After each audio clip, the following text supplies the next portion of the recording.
Magandang balita para sa ating mga senior citizens. Simula Hunyo, daang libong matatanda ang makatatanggap ng kanilang unang Universal Social Pension. Ito na po ang pinakahihintay natin. May tulong pinansyal na walang kondisyon, direkta sa bulsa ng ating mga nakatatanda. Hindi na kailangang maghintay ng matagal o dumaan sa masalimot na proseso.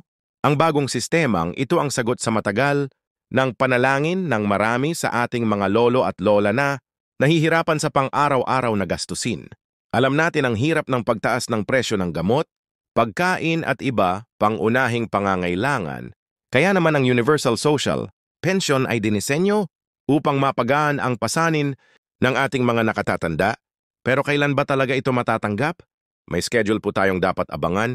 Sa mga susunod na minuto, ipapaliwanag ko sa inyo kung paano, kailan at saan nyo makukuha ang inyong pensyon. Ibabahagi ko rin ang mga bagong patakaran at ang mga hakbang na dapat gawin para masiguro na makakatanggap kayo ng benepisyo sa tamang panahon. Hindi lang yan, may mga eksperto tayong nakausap para bigyan kayo ng mga praktikal na payo kung paano pinakamahusay na magagamit ang pensyon na ito mula sa pag-budget hanggang sa mga mahahalagang bagay na dapat unahin. Kaya bago pa man natin simulan ang detalyadong talakayan, hinihikayat ko kayong i-like ang video na ito, ay subscribe sa aming channel para sa mga regular na update tungkol sa mga benepisyo ng seniors, at huwag kalimutang mag-iwan ng inyong mga katanungan o pagkomento sa ibaba kung may kakilala kayong senior citizen na makakaalam mula sa impormasyong ito. Ibahagi nyo ang video na ito sa kanila. Sama-sama tayong tumulong sa ating mga nakatatanda. Ang Universal Social Pension ay isa sa mga pinakamahalagang programa ng gobyerno para sa ating mga senior citizens. Hindi ito ordinaryong ayuda lamang kundi isang pangatagalang solusyon upang matulungan ang ating mga lolo at lola na magkaroon ng dignidad at seguridad sa kanilang pagtanda. Sa totoo lang, marami sa ating mga nakatatanda ang nahihirapan ngayon dahil sa limitadong income at pagtaas ng gastusin sa kalusugan at araw-araw na pangangailangan. Nakakalungkot isipin na maraming senior citizens ang umaasa na lamang sa kanilang mga anak o kamag-anak para sa kanilang araw-araw na gastusin. Ang iba naman ay napipilitang magtrabaho kahit na sila ay may edad na at dapat ay nagpapahinga na. Ito ang dahilan kung bakit ipinaglaban at isinabatas ang Universal Social Pension para bigyan ng dignidad at kasiguruhan ang buhay ng ating mga nakatatanda. Ngayon tatalakayin natin ang detalye kung paano gagana ang sistemang ito at kung paano ito makakaapekto sa buhay ng mga senior citizens. Una sa lahat, ang Universal Social Pension ay para sa lahat ng Pilipinong senior citizens na edad 60 na po pataas. Hindi tulad ng ibang programa na maraming kwalifikasyon at kondisyon. Ito ay universal na nangangahulugang lahat ng senior citizens ay karapat-dapat na makatanggap nito. Anuman ang kanilang katayuan sa buhay, ang halaga ng pensyon ay nakatakdang magsimula sa 1,000 hanggang 2,000 bawat buwan. Depende sa implementasyon ng programa. Bagamat maaring sabihin ng iba na maliit lang ito para sa maraming senior citizens, malaking tulong na rin ito sa kanilang mga gastusin sa pagkain, gamot at iba pangunahing pangangailangan. Bukod pa rito, ang programang ito ay dinisenyo upang paunti-unting tumaas ang halaga ng pensyon sa mga susunod na taon habang tumataas din ang cost of living. Kailangan bang mag-apply para dito? Sa mga bagong senior citizens, kailangan niyo pa ring mag-register sa OSCAR, Office of Senior Citizens Affairs sa inyong lokalidad. Ngunit para sa mga dati nang nakarehistro at may senior citizen, automatic ko na kayong may sasama sa listahan ng mga benepisyaro. Gayunpaman, mahahalagang dokumento pa rin ang kakailanganin ninyo tulad ng birth certificate, validity at patunay ng residence. Ngayon ang pinaka-importanteng impormasyon ay kung kailan at paano ninyo matatanggap ang inyong pension ayon sa bagong schedule. Ang unang batch ng pension ay ipapamahagi sa unang linggo ng Hunyo. Ang mga senior citizens na ang apelyido ay nagsisimula sa E hanggang Y ay makatatanggap nito mula Hunyo. Isa tandang bawas 7 ang mga apelyido na nagsisimula sa E hanggang O ay mula Hunyo tandang bawas 14. Habang ang mga apelyido na A hanggang CI mula Hunyo 15, tandang bawas 21. Paano ninyo ito matatanggap? May tatlong paraan.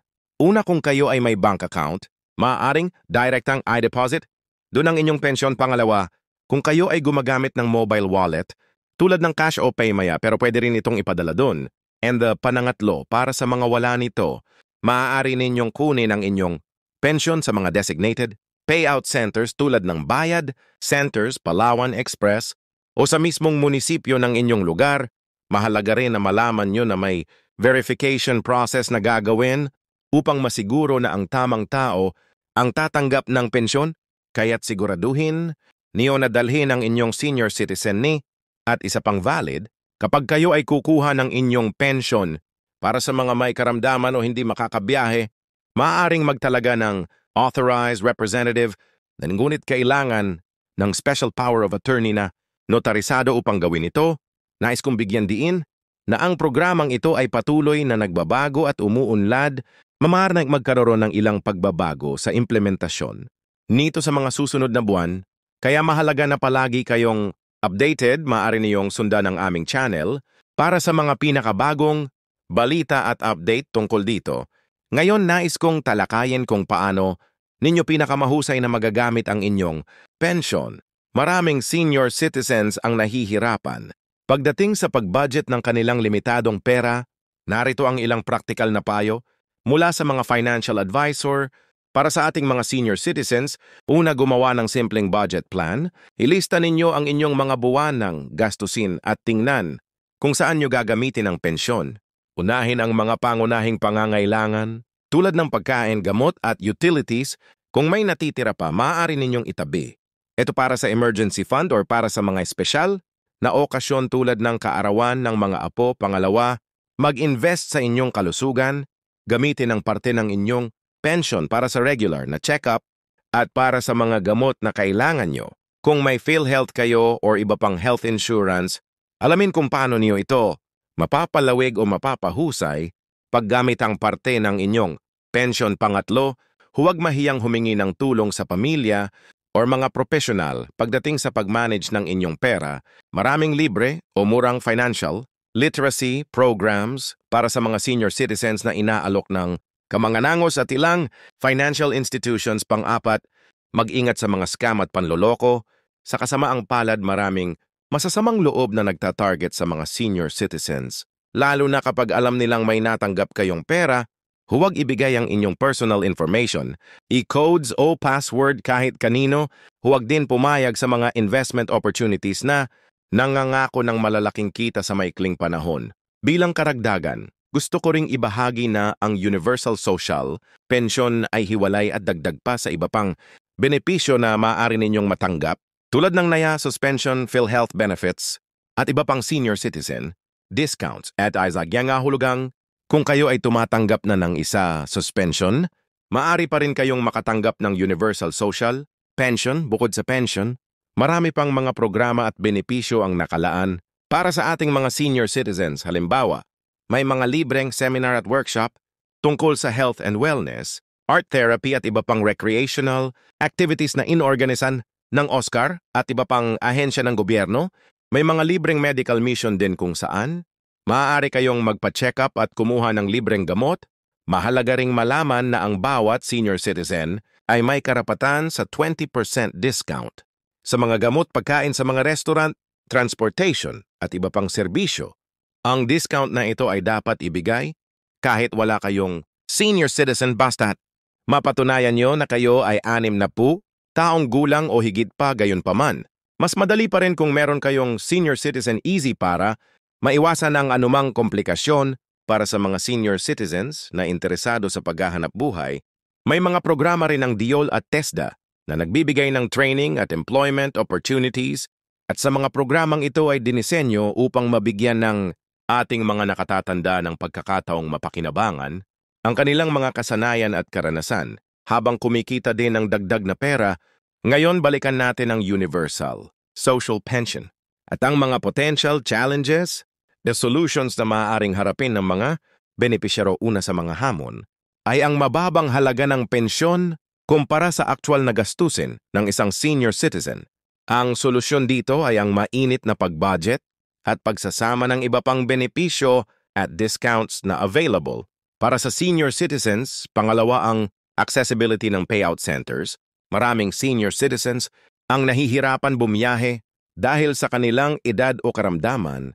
Dahil dito hinihikayat natin ang mga lokal na pamahalaan na magbigay ng mobile payout centers or home delivery options. Para sa mga senior citizens na hindi makakabiyahe, pangatlo ang pag-aantala ng pensyon dahil sa administrative issues. Isa ito sa mga pangkaraniwang problema sa mga government programs at upang maiwasan ito, siguraduhin nyo na kumpleto at tama ang lahat ng inyong dokumento at information na ibinigay. New sa registration, regular din kayong mag-follow up sa OSCAR o sa inyong local government unit. Kung may anumang update o problema, pang-apat, ang panganib ng corruption o misus ng pondo sa kasamaang palad, may mga insidente ng pondo na hindi nakakarating sa tamang benepisyaro. Kung kayo ay may kakilala o naririnig na may ganitong gawain, huwag mag-atubiling i-report ito sa proper authorities.